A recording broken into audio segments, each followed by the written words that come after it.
Esses são 5 erros de quem já investe há um tempo, mas ainda segue inseguro.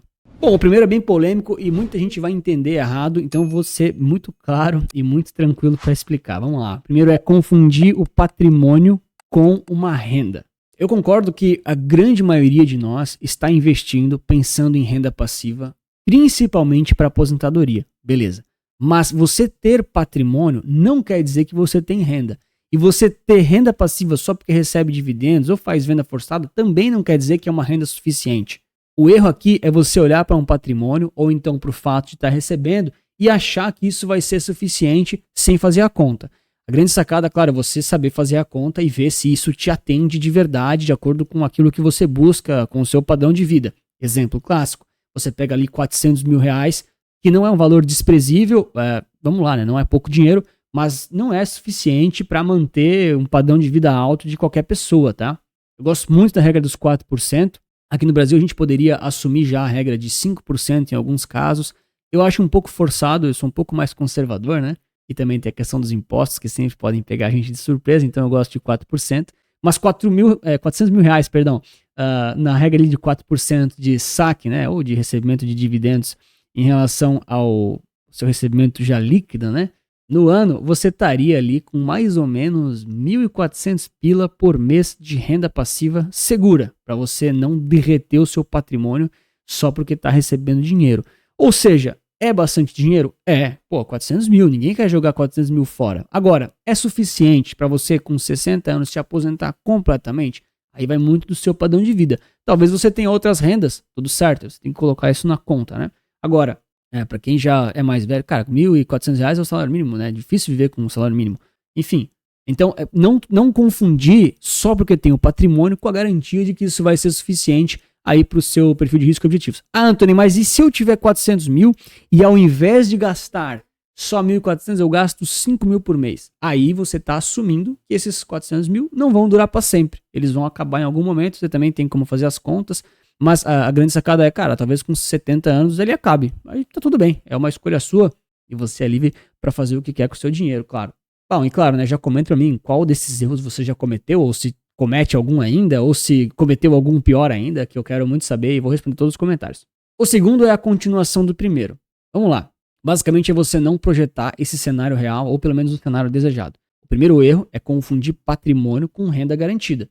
Ou seja, a gente já entendeu que não é só porque você tem dinheiro guardado, independente se é pouco ou se é muito, que isso vai suprir claramente aí as suas necessidades. E o segundo erro aqui é justamente você não fazer essa conta de acordo com aquilo que tem ou de acordo com aquilo que precisaria ter ou que deseja ter, né?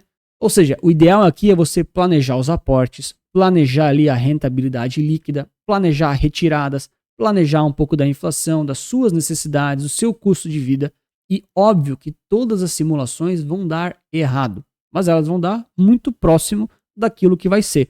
E é muito melhor você ter uma simulação e ter um cenário claro do que não ter nada, né? Ou seja, aqui vale muito aquela...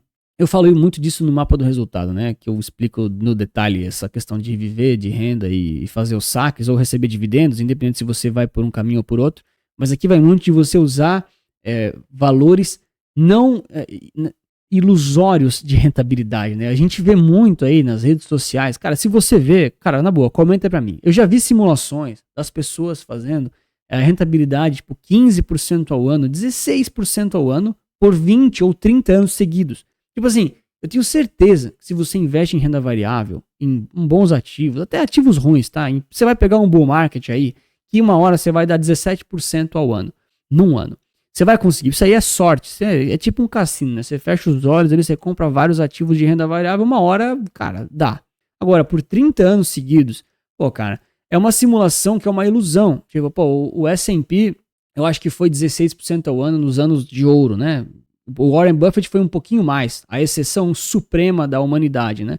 Então, é muita falta de humildade achar que você vai conseguir 16% ao ano por 30 anos seguidos, né? De novo, estamos à sua procura se você é o mestre e vai conseguir, né? Eu uso valores muito mais convencionais, tá? E não é segredo. Eu uso 12% em cenários otimistas e eu já baixo para 10 e para 9 próximo ali da aposentadoria. Pô, André, 9%, a Selic é 15%. A Selic é 15% hoje, cara. E outra, a Selic pode cair, você pode ter drawdowns de outras partes dos investimentos, você não vive só de CDI, imagino eu, não sei, cada um faz o que quer. Outras coisas, né? Tem os impostos, nem sempre você tudo que rendeu é líquido. Então eu prefiro errar para menos e você ter mais dinheiro no final do que errar para mais, né? E errar para mais, eu digo, considerar aquela rentabilidade bem grande para simulação dar certo, mas na vida real a pessoa passa fome e aí, enfim, eu seria um péssimo profissional. Então eu prefiro muito mais considerar esses cenários de forma realista. E aí a gente olha os aportes, a gente olha a rentabilidade, a gente olha a prazo, a gente olha a transição das fases. O que são as transições? Você tem a acumulação para quando você é mais jovem até os 50, 55 anos, né? Somos todos jovens. Depois ali dos 55 aos 60, geralmente, né? Tem uma janela ali, mas você faz uma transição de carteira. Então você já vai migrar um pouco mais para renda fixa. E ali na própria 60 mais, enfim, né? Cada um tem a sua idade. Você vai realmente para o usufruto, e aí, teoricamente, é para realmente viver de renda, né? Realmente sacar o dinheiro, ou então receber lá os dividendos e usufruir daquilo que você construiu, que é seu, claro.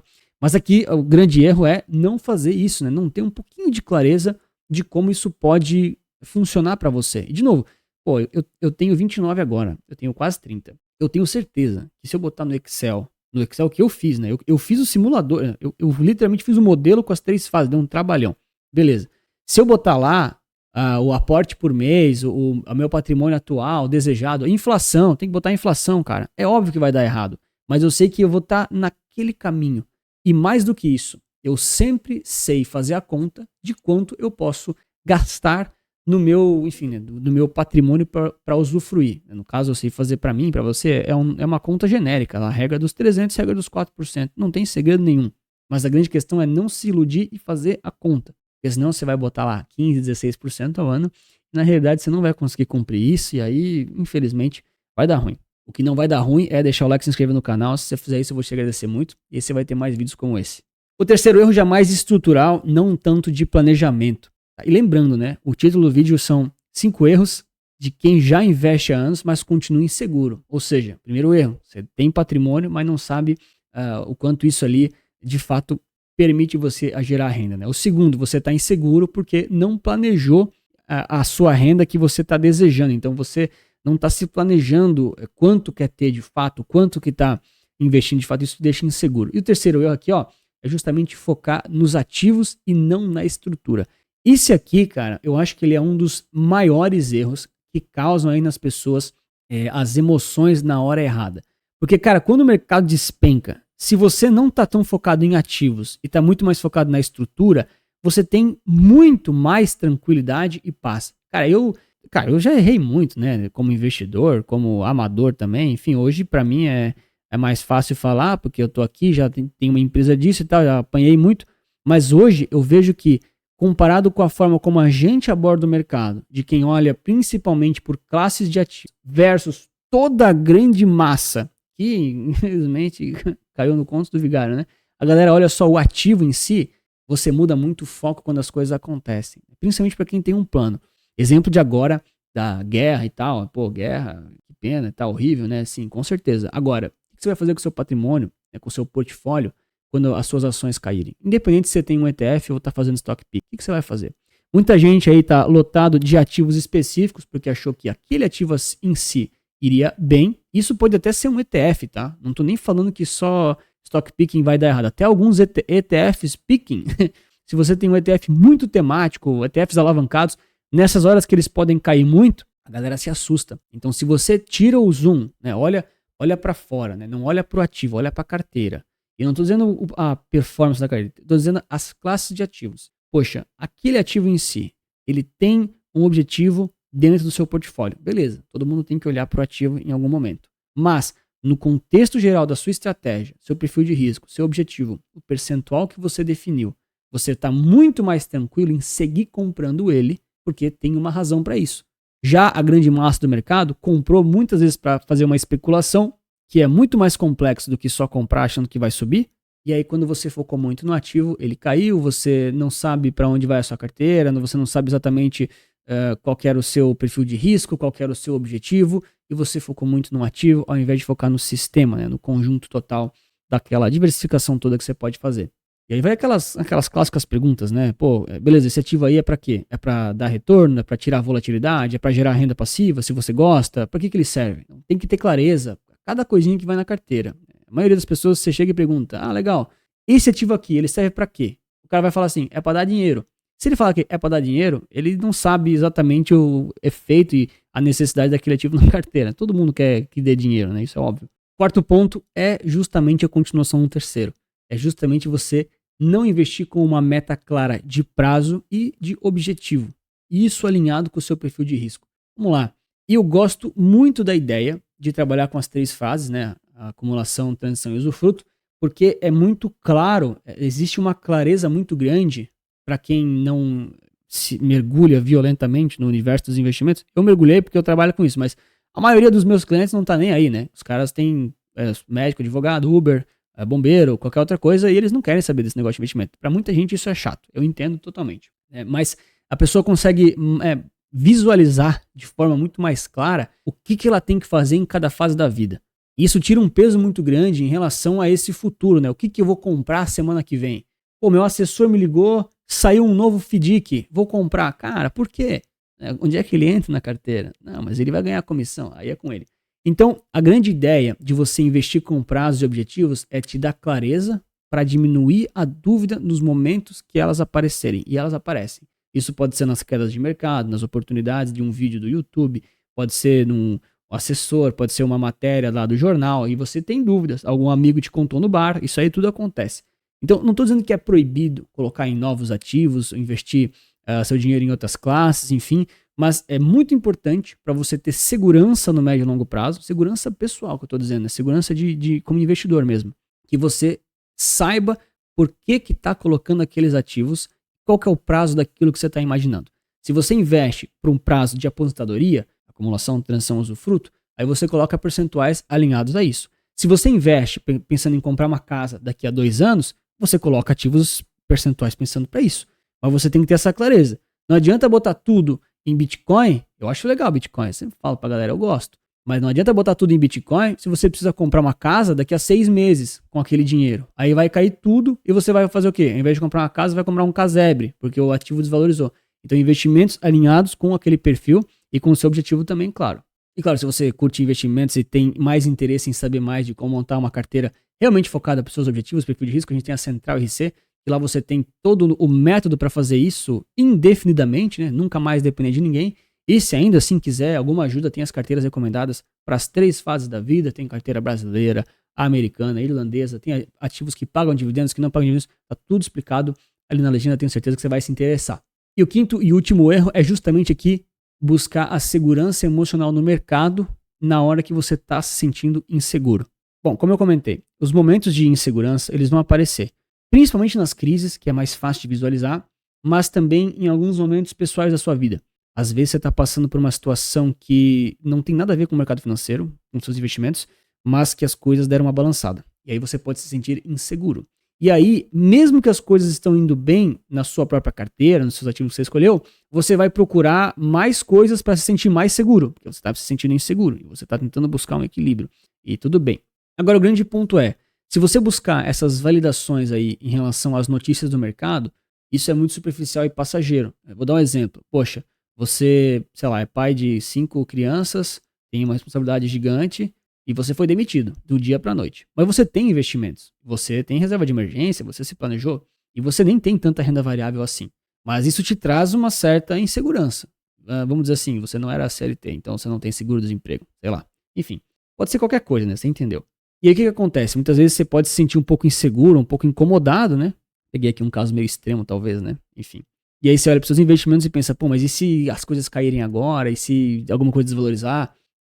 Preciso desse dinheiro, né? Pô, importante pra caramba. Aí você vai lá no jornal e lê as coisas com um viés de confirmar que tá tudo bem. E eu não tô nem preocupado aqui diretamente com a sua carteira. Tô preocupado com esse tipo de comportamento. Por quê? Quando você procura no jornal ou até mesmo no mercado, tá? Que seja, esses ativos estão indo bem, então está tudo bem. Você está olhando coisas isoladas e você está assumindo viés de confirmação. Ou seja, você está olhando para coisas que confirmam alguma hipótese que você quer sentir para se sentir mais confiante. Então eu não estou dizendo que você não pode fazer isso ou então que você não pode buscar forma de se sentir mais tranquilo, né? Isso é importante para levar uma vida feliz. Mas não dá para se iludir com fatos ou dados superficiais para garantir daí que você está com um plano bem executado, né? Moral da história, a sua carteira ela tem que ser tão bem construída em relação aos percentuais, ao seu prazo e ao seu objetivo e perfil de risco pessoal para você não ter essas inseguranças na hora que esses momentos aparecerem. Porque o mercado ele muito provavelmente vai ser volátil em algum momento. A não ser que você é 100% CDI. Se você é 100% CDI, cara, tudo bem. Aí só não pode ser Banco Master, né? 100% CDB do Banco Master, 100% pós-fixado. Aí também é inseguro, né? Enfim. Mas se você tem outros tipos de ativo que oscilam, nesses momentos você pode ter insegurança, pode ficar receoso. E aí, né, nessas horas que o mercado cai, que ele fica volátil, você sai, você gira a carteira no momento errado, você paga taxa, paga imposto, às vezes vende no prejuízo, pior do que pagar imposto, né? Você pagou imposto, pelo menos teve lucro. E aí, moral da história, o seu plano de investimentos ficou pela metade, as coisas ficaram pior e assim por diante. Então, por mais que você já investe há muito tempo, você não pode ter esse tipo de insegurança. Bom, comenta pra mim se esses pontos fizeram sentido pra você. Se você discorda de algum deles também, não tem problema. Se tem algum que você quer compartilhar, eu quero muito saber. E claro, se você quer mais um vídeo parecido com esse, eu vou te recomendar esse vídeo aqui que eu falo sobre investir ser muito importante, mas gastar dinheiro também é importante. Um grande abraço, muito obrigado pela sua inscrição, seu like e lembre sempre que investir certo resulta capital.